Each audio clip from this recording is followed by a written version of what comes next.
ஒரு அழகான காட்டில் பல உயிரினங்கள் அமைதியாக வாழ்ந்து கொண்டிருந்தது. அங்கு ஒரு புத்திசாலியான காகமும் இருந்தது. அந்த காகம் ஒரு நாள் ஒரு ரொட்டி துண்டை பார்த்தது. அது மிகவும் மகிழ்ச்சி அடைந்தது. அந்த ரொட்டி துண்டை தன் வாயில் கவ்வி கொண்டு பறந்து போய் ஒரு மரக்கிளையில் அமர்ந்தது.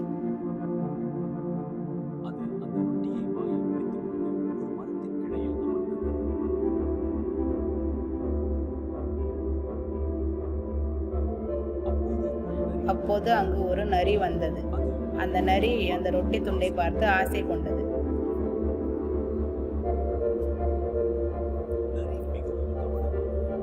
நரி தந்திரமானது அல்லவா? எப்படியாவது நாம் காகத்தை ஏமாற்ற வேண்டும் என்று ஒரு திட்டம் தீட்டியது. நரி காகத்திடம் மெதுவாக சென்று, காகமே, நீ மிகவும் அழகாக இருக்கிறாய்.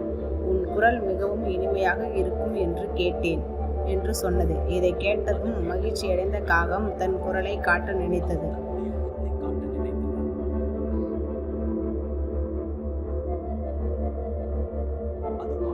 தன் வாயை திறந்து கத்தும்போது ரொட்டி துண்டு கீழே விழுந்தது. அதை நரி தன் வாயில் கவ்வி கொண்டு வெற்றி வெற்றி என்று கத்தியது.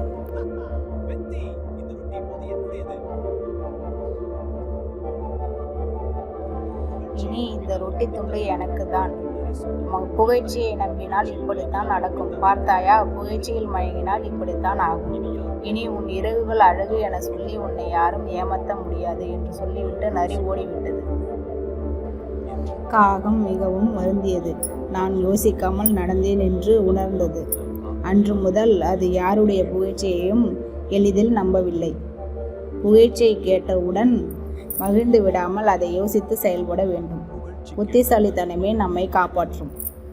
அதை யோசித்து செயல்பட வேண்டும். புத்திசாலித்தனமே நம்மை காப்பாற்றும்.